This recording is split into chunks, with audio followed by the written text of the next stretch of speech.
Kung ikaw ay narito ngayon, hindi ito aksidente. Marahil, napagod ka na. Marahil, pilit ka nang tumatayo sa kabila ng mga unos. Marahil, pinipilit mong ngumiti kahit ang puso mo ay wasak na. Sa bawat tao na halos mawalan na ng pag-asa. Sa bawat kaluluwang sugatan at pagod. Ito ang panalangin para sa'yo. Tahimik ka lang. Pumikit.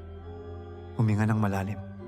At hayaang ang panalangin ito ay pumatak sa puso mong pagod tulad ng ulan sa tuyong lupa. Panginoon kong Diyos, naririnig mo ba ako? Ang mga luha ko'y bumabagsak gabi-gabi. Ngunit tila walang kasagutan.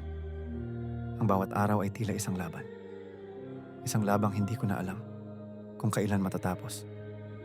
Ang aking mga kamay ay nanginginig na sa bigat ng pasan at ang puso ko'y tila bibigay na. Subalit kahit mahina ako, naniniwala pa rin ako sa iyong kapangyarihan. Diyos na makapangyarihan. Pakinggan mo ang hinaing ng aking kaluluwa. Narito ako, nakaluhod sa iyong harapan. Walang lakas, walang direksyon, walang sagot. Ngunit may pananampalataya. Sa awit 102, ang salmistang tulad ko'y dumadaing, sinabi niya. Ang aking mga araw ay nauupos tulad ng usok. Ganyan ang pakiramdam ko, Panginoon. Parang ako'y nauubos. Wala nang sigla, wala nang gana, wala nang lakas upang bumangon sa kama. Subalit sa kabila ng pagod, sa kabila ng katahimikan, sa kabila ng kawalan ng sagot, ikaw ay tapat. Ikaw ay naririto. Ikaw ang Diyos na hindi natutulog. Ikaw ang Diyos na hindi nagsasawang makinig kahit sa paulit-ulit kong hinaing. Ikaw ang Diyos na hindi sumusuko sa akin kahit ako'y sumuko na sa sarili ko. Ngayon, ipinagkakaloob ko sa iyo ang lahat. Ang bawat takot, ang bawat tanong, ang bawat sugat na pilit kong tinatakban. Panginoon, palitan mo ng kapayapaan ang aking kaguluhan. Palitan mo ng pag-asa ang aking kawalan ng direksyon. Palitan mo ng liwanag ang dilim na bumabalot sa akin. Alam kong hindi mo ako dinala dito para lamang masaktan.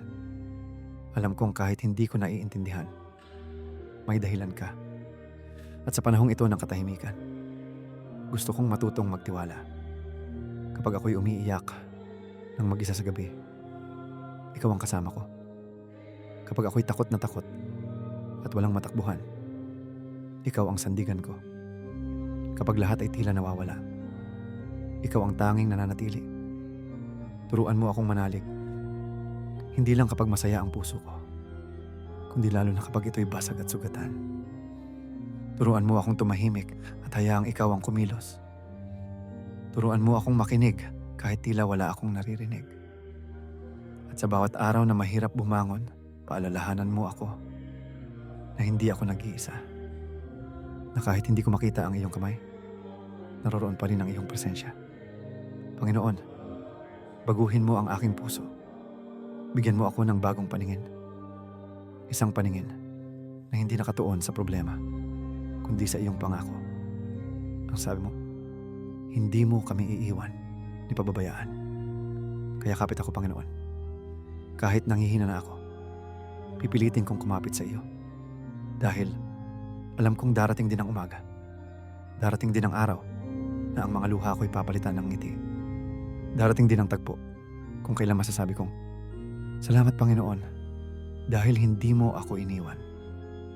Hindi ko man alam kung kailan, pero naniniwala akong may ginagawa ka. At sa gitna ng lahat ng ito, pipiliin kong manalig. Sa panalangin ito, isinusuko ko ang lahat. Puso ko, takot ko, kakulangan ko. Lahat ay sa'yo.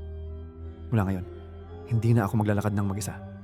Dahil ikaw ang aking lakas, ang aking pag-asa. At ang Diyos na kailanmay hindi nagkulang. Amen.